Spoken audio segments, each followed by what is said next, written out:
Cette méditation quotidienne vous est présentée par le Centre Le Pèlerin, spécialisé en accompagnement psycho-spirituel.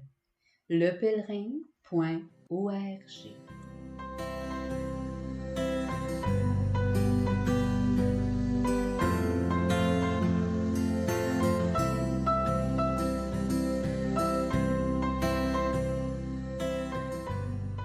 Évangile du dimanche 20 novembre.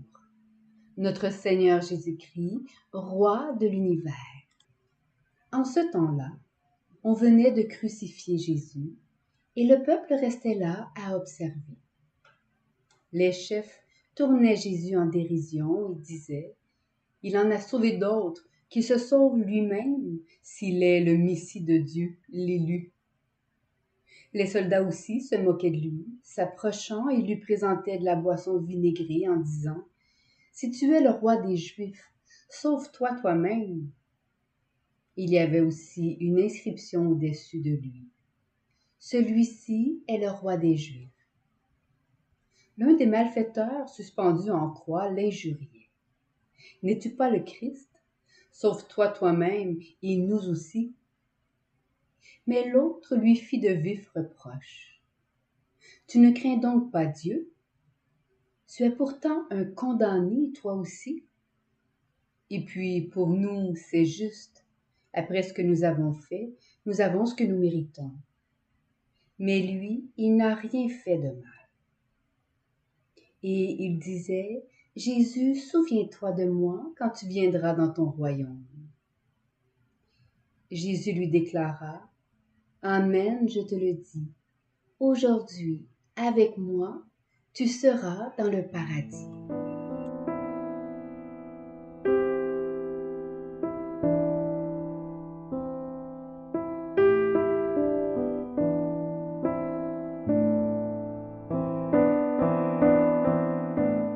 Méditation. Quand saint François, lors de sa conversion, a dit « Voici comment le Seigneur me donna la grâce de commencer à faire pénitence », il n'affirmait pas d'abord l'effort qu'il allait mettre à faire pénitence, mais plutôt son désir à ce que l'amour fasse pénitence en lui. Comme l'écrivait saint Angèle de Foligno, disciple de saint François, l'âme a l'impression qu'elle fait elle-même pénitence, mais en vérité, ce n'est pas elle qui l'a fait, mais c'est l'incréé lui-même qui l'a fait en elle à cause d'elle.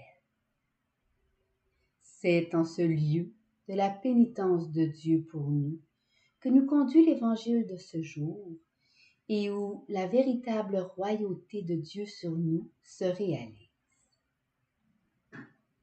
Notre roi est crucifié et devant lui se tient son peuple.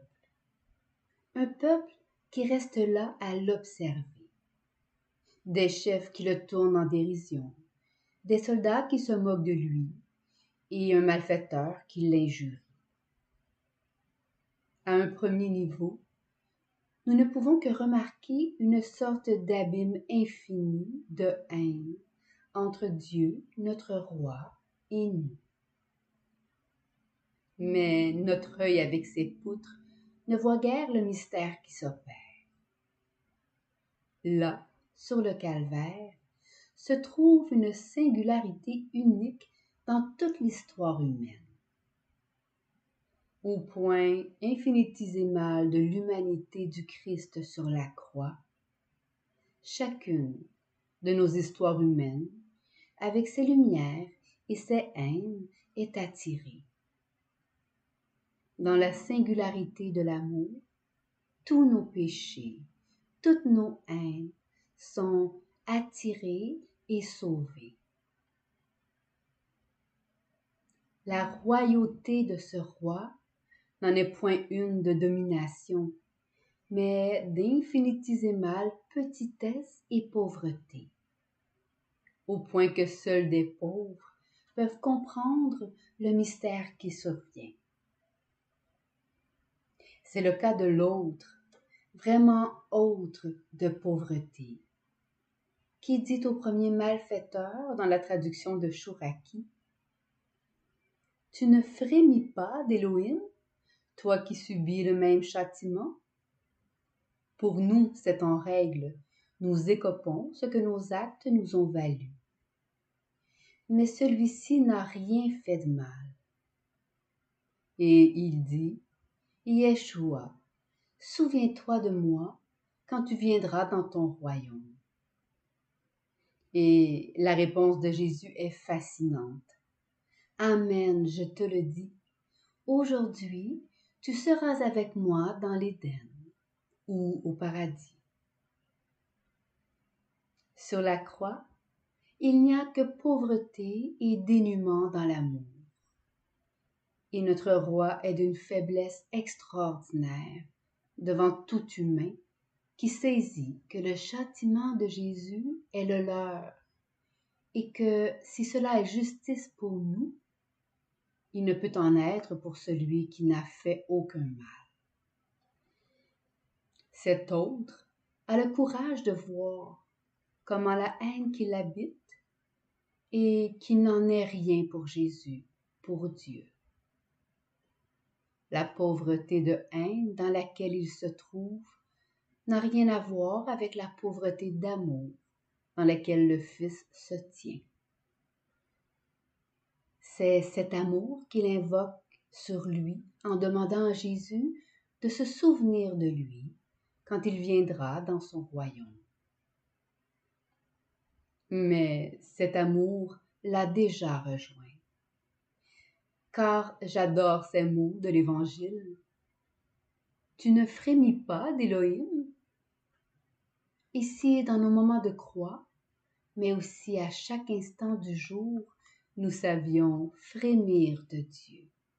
C'est-à-dire que nous ouvrions tout notre être à l'amour de Dieu et ainsi en frémir jusqu'aux entrailles, jusqu'au plus intime de notre être. Alors, nos haines disparaîtraient. Comme il est désirable, ce frémissement d'amour auquel Dieu nous invite.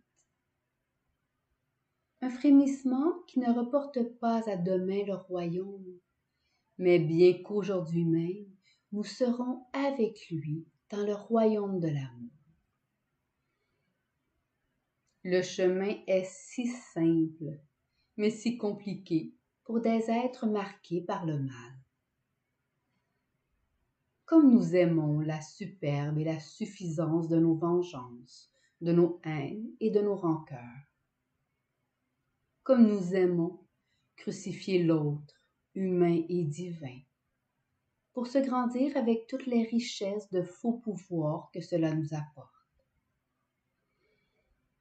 Sur la croix, il n'y a qu'un fils sans haine, un fils mendiant, un fils si pauvre qui ne se préoccupe même pas de lui-même, au point qu'il accepte de partager avec nous les conséquences de notre mal, au point que rien de nous n'échappe à la puissance de gravité de son amour.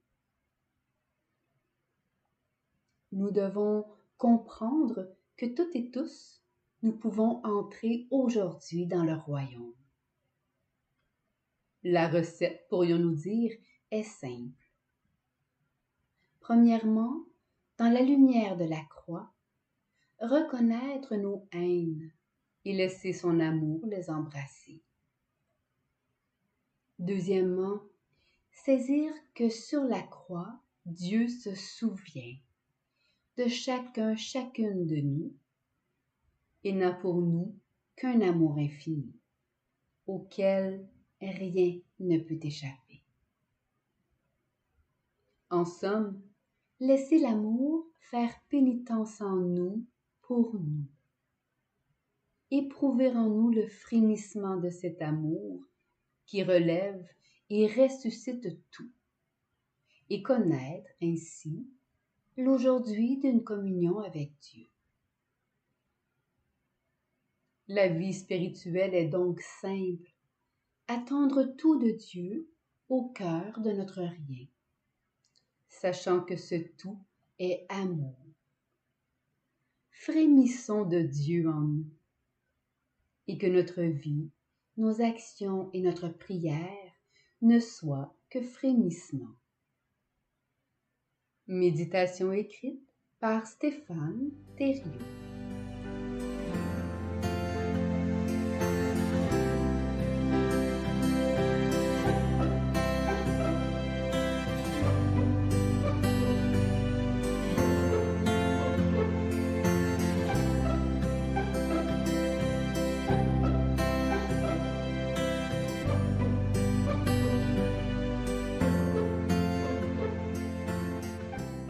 Le Centre Le Pèlerin est fier d'offrir depuis plus de 20 ans un service d'accompagnement ainsi qu'un certificat universitaire en accompagnement spirituel.